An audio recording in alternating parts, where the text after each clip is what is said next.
আসসালামু আলাইকুম ইরফান, আশা করি সবাই ভালো আছেন। তো আজকে আপনাদের আমি রিয়েল একটা অথেন্টিক কথা বলতে চাই। কাফি ভাই হচ্ছে কুত্তা নিয়ে ভিডিও বানায়, এই যে আমার কাছেও ছাগল আছে। যে আমিও কিন্তু ছাগল নিয়ে ভিডিও বানাই। তো বিষয়টা হচ্ছে রিয়েল এবং অথেন্টিক কথাটা হচ্ছে এটা কিন্তু যুক্তিসঙ্গত কথা এবং বাস্তবিক কথা। ঠিক আছে? একদম বাস্তবিক কথা। আপনি যদি ফেসবুকে বড় হতে চান অবশ্যই লজ্জাশরম ত্যাগ করতে হবে। পাশের বাসার আন্টি, পাশের বাসার আপা, পাশের বাসার কাকা কি বলতেছে ওইটা দেখার বিষয় নাই। আপনি আপনার মতো কাজ করেন। আরেকটা বিষয় বলে রাখি, আপনি তো চুরি ডাকাতি করতেছেন না যে আপনাকে ভুলভাল কিছু বলবে।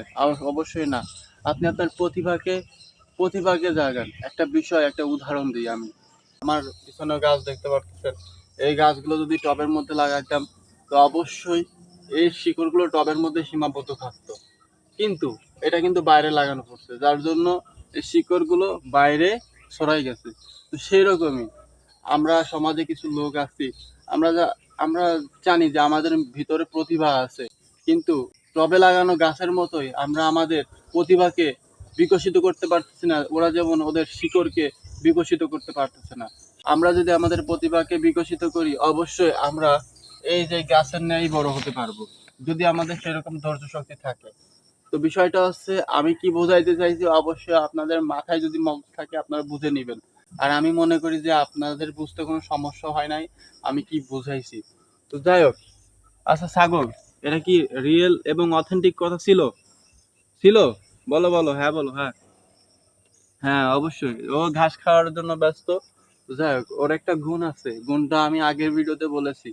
গুণটা হচ্ছে এর কাছে যদি থাকা যায় এ চুপচাপ ঘাস খায়, আর এর থেকে দূরে চলে গেলে এ এ ভাই ছুটাছুটি করে। যাই হোক, ভিডিওতে রিয়েল এবং অথেন্টিক যে কথাটা বলেছি অবশ্যই আপনার প্রতিভাকে জাগ্রত করার জন্য লজ্জাশরম ত্যাগ করতে হবে। টব হচ্ছে লজ্জাশরম, ঠিক আছে? সেরকম গাছ যদি টবের মধ্যে লাগানো হয় তো গাছের শিকড়টাও বিকশিত করবে না। সেরকম আপনার লজ্জাশরম যদি থেকে যায় আপনার পরিবারকেও বিকশিত আপনি করতে পারবেন না। ফলে এই যে গাছের মতো বড় হতে পারবেন না। ঠিক আছে? বড় বলতে আপনার যোগ্যতা আপনি বিকশিত করতে পারবেন না। তো আর যোগ্যতা যদি বিকশিত না করতে পারেন একটা সময় না একটা সময় আপনি ওই পিছনেই বসে থাকবেন, সামনে আর আগাইতে পারবেন না।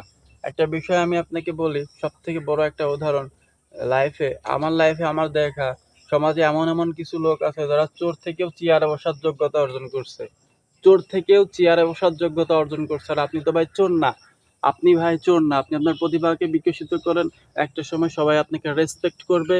হয়তোবা ভয়ের খাতিরে, হয়তোবা আত্মসম্মানের ক্ষেত্রে যেভাবে হোক তারা আপনাকে সম্মান করবে। আমার কথা কি বুঝতে পারছেন? তো যাই হোক, সবাই ভালো থাকবেন। সবার জন্য শুভকামনা। দেখা হবে নতুন কোনো ভিডিওতে। পেজটি ফলো করবেন না? পেজটি অবশ্যই ফলো করবেন। আচ্ছা, পেজটা কি ফলো করবে?